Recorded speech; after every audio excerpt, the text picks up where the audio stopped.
Hey guys, welcome back to my channel. நீங்கள் பார்த்துட்டு இருக்கிறது அஞ்சு பழனி. நம்ம இன்றைக்கி ஒரு குக்கிங் வீடியோ தாங்க பார்க்க போகிறோம். நம்ம மஷ்ரூம் பிரியாணி செய்ய போகிறோம். அதுக்கு ஒரு பெரிய கிளாஸில் அரிசி எடுத்து நல்லா கழுவி வாஷ் பண்ணி வச்சுட்டேங்க. எப்போவுமே நான் வெங்காயம் தக்காளி கட் பண்ணுறதுக்கு முன்னாடி அரிசி கழுவி வச்சுருவேன். அதுதான் கரெக்டாக ஊறுறதுக்கு கரெக்டாக இருக்கும். இதுக்குன்னு தனியாக ஒரு மணி நேரம் அரை மணி நேரம் நான் ஊற வைக்க மாட்டேன். நான் வீட்டு அரிசி தாங்க எடுத்திருக்கேன். அரிசி வாஷ் பண்ணி வச்சதுக்கப்புறம் நம்ம வெங்காயம் தக்காளி அரிஞ்சிக்கலாம். நான் 3 வெங்காயம் 3 தக்காளி எடுத்துருந்தேங்க.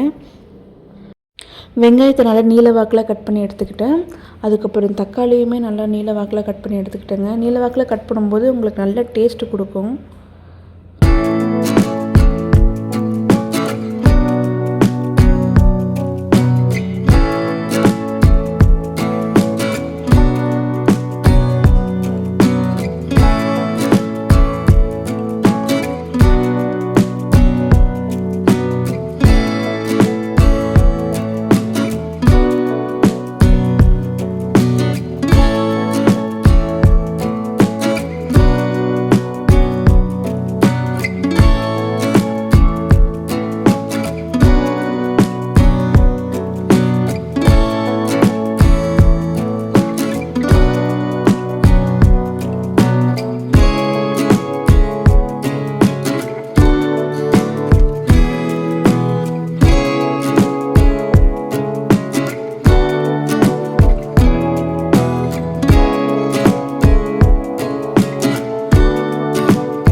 பச்சை மிளகாய் கட் பண்ணிக்கலாங்க. நம்ம காரத்துக்கு ஏற்ற மாதிரி பச்சை மிளகாய் ஆட் பண்ணிக்கலாம். நான் 1/2 லெமன் எடுத்துக்கிட்டேங்க. அதுக்கப்புறம் ஒரு கைப்பிடி அளவு புதினா கட் பண்ணி வச்சுக்கிட்டேன். பெரிய மிஸ்டேக் ஒன்று பண்ணிட்டேங்க. என்னென்னு பார்த்தீங்கன்னா, ஃபோக்கஸ்க்கு ஃபோனை ஆன் பண்ணி வச்சுருந்தேன். அப்போ லைட் எரியும், வீடியோ தான் ஆன் ஆகிருக்குன்னு சொல்லிவிட்டு நான் தாளிப்பு ஸ்டார்ட் பண்ணிட்டேன். பட்டை லவங்கம் போட்டுட்டு வெங்காயம் பச்சை மிளகாலாம் போட்டுட்டேங்க. சரி வதக்கிறது எப்படி தெரியுதுன்னு சொல்லிட்டு பார்க்கலன்னு பார்த்தா வீடியோ ஆன்லேயே இல்லைங்க. ரொம்ப கஷ்டமாயிடுச்சு. நல்ல வேலைங்க அப்போயாச்சும் நான் போய் பார்த்தேன். இல்லைனா ஃபுல்லாக சமைச்சு முடிக்கிற வரைக்கும் வீடியோ ஆன் ஆகாமல் தாங்க இருந்திருக்கும்.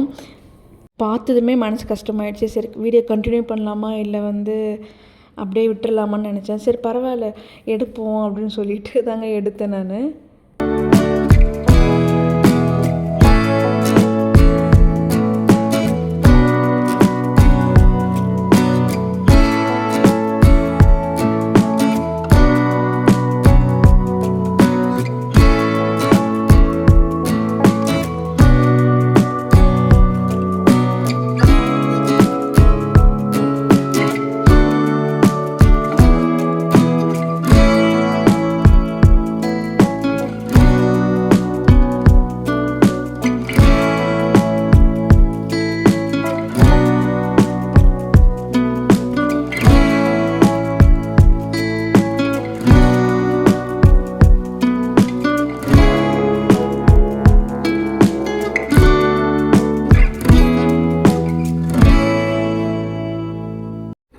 இஞ்சி பூண்டு விழுது கடையில் வாங்கி தாங்க யூஸ் பண்ணேன். ஏன்னா இஞ்சியும் பூண்டு வாங்கி வீட்டில் இருக்குது, அரைக்க முடியாமல் நான் உட்காந்துருக்கேங்க. ரொம்ப சோம்பேறித்தனமாகிடுச்சு. இன்றைக்கி எப்படியாவது அரைச்சிடணுங்க இஞ்சி பூண்டு விழுது. ஏன்னா வீட்டில் அரைச்சி சமையலுக்கு யூஸ் பண்ணால் தாங்க ரொம்ப டேஸ்ட்டு கொடுக்கும். கடையில் வாங்கி யூஸ் பண்ணுறது நல்லாவே இருக்காது, அந்தளவுக்கு ஒரு மணமாக இருக்காதுங்க. இஞ்சி பூண்டு விழுது நல்லா கொஞ்சம் வதங்கினதுக்கப்புறம் ஒரு கைப்பிடி அளவு புதினா போட்டு கொஞ்சம் பரட்டி எடுத்துக்கலாங்க. இதுக்கப்புறம் மசாலா மட்டும் தாங்க ஆட் பண்ணணும். நான் இந்த வாட்டி பிரியாணி மசாலா மட்டும் தாங்க எடுத்துக்கிட்டேன். ஒரு ஃபுல் பேக்கெட்டில் ஒரு 1/2 பேக்கெட் போட்டேங்க. கொஞ்சம் நல்லா காரமாக தான் இருந்தது. ஆனால் இதுக்கெல்லாம் முன்னாடி மஷ்ரூமை நல்லா வாஷ் பண்ணி எடுத்துகிட்டு அது லேசாக மஞ்சள்தூள் உப்பு போட்டு நல்லா கொஞ்சம் பிசைஞ்சு வச்சுருக்கேங்க.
மசாலா போட்டதுக்கப்புறம் தயிர் ஊற்றி அதுக்கப்புறம் கொஞ்சம் நல்லா வதக்கிட்டு அதுக்கப்புறம் தக்காளி லெமன் போட்டு நல்லா கொஞ்சம் பரட்டி எடுத்துகிட்டு கொஞ்சம் நல்லா தக்காளி சொதர்னதுக்கப்புறம் நம்ம வந்து மஷ்ரூமை கொட்டி நல்லா பரட்டி எடுத்துக்கணுங்க. கொஞ்சம் நல்லா மஷ்ரூம் கொஞ்சம் வேகணுங்க.